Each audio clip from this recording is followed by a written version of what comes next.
med kandidati za predsednika države že spet ni poskrbljeno za žensko kvoto. Manca Košir se tokrat za sodelovanje na volitvah ni potegovala. Monika Malešič je pogorela pri zbiranju podpisov, ker so jo menda zamenjavali z Martino Valenčič. Slednji pa je namesto potrebnih 5000 uspelo napraskati vsega 10 podpisov. Vse tri prizadete bi se seveda pritožile na urad za enake možnosti, če ga ne bi zloglasna vlada Janeza Janše že spomladi ukinila. Slava mu! Komu pa? Uradu ali Janši? Odgovor je odvisen od zdrave pameti. Ker se bo torej za predsedniški položaj potegovala trojica kandidatov, o katerih bolj ali manj že vse vemo, se tokrat posvetimo temu, kdo bi lahko sedel na stolček premierja namesto nesposobnega Janeza Janše. Zdaj, ko je finančnemu ministru Janezu Šušteršiču uspelo napraskati nekaj svežih posojil, je ta položaj za marsikoga spet bolj privlačen kot prejšnje dni.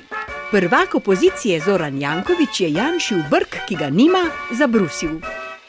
Jaz mu sporočam zelo direktno, da ne on zase skrbi in se nekaj umakne, če ne zna voditi, v alternativi pa ne skrbi, to ni njegova skrb.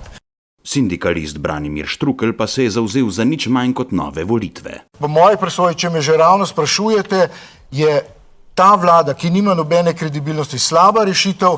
Edina prava rešitev je, da damo ponovno priložnost ljudem, da na volitvah spremenijo konstelacijo. Druge možnosti ni. Več kot zanimivo vprašanje je torej, kdo bo zamenjal Janeza Janšo na premierskem položaju. Kolumnist Financ Stanislav Kovač je v svoji kolumni zapisal: Kaj hočejo politik Štrukelj in njegovi dominantno medijski levičarski podporniki? Jankovića na oblasti, zlepa ali zgrda, s predčasnimi volitvami ali pa z nasilnim dvigom naroda.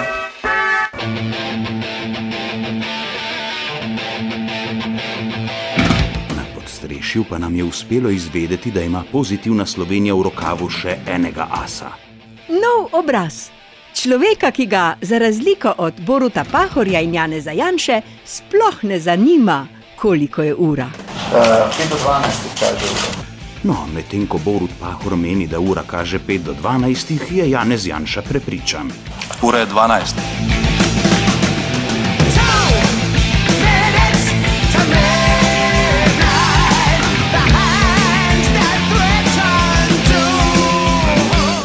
Pozitivna Slovenija pa ima, kot rečeno, asa v rokavu. Nov obraz. Človeka, ki ga sploh ne zanima, koliko je ura. Ja, gledajte, ura je že, veste kako je boljše, da se zdaj pogovorimo in stresemo vse, kar imamo, kakšna ura in omejitve. Seveda ste ga prepoznali. To je eden in edini, ampak tudi poldrugi Gašpar Mišič. Poldrugi Gašpar je kritičen do domače prakse. Zanimivo je, da Židje iz puščave naredijo vrtove, mi pa iz vrtov naredimo puščavo.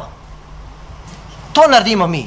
Mi dobesedno sedimo in ležimo na bogatstvu in smo reveži. Pa to ni sprejemljivo. Po puščavi naredijo smučišča in tako naprej in dalje, kar rabe bistveno več investirati. Mi pa imamo bogatstvo tukaj doma. Ko nas obiščejo tisti ljudje iz sveta, kjer je puščava, se čudijo, kako je možno, da smo tako zaplankani. Poldrugi Gašpar je pravi kamikaza. Za rešitev države je pripravljen storiti čisto vse. In jaz se opravičujem, ker sem jezen zaradi tega, ker tako tudi govorim. Normalno, da ja, ko vas poslušam tako iz seje v sejo, se bi eksplodiral. Srce je zablisketalo.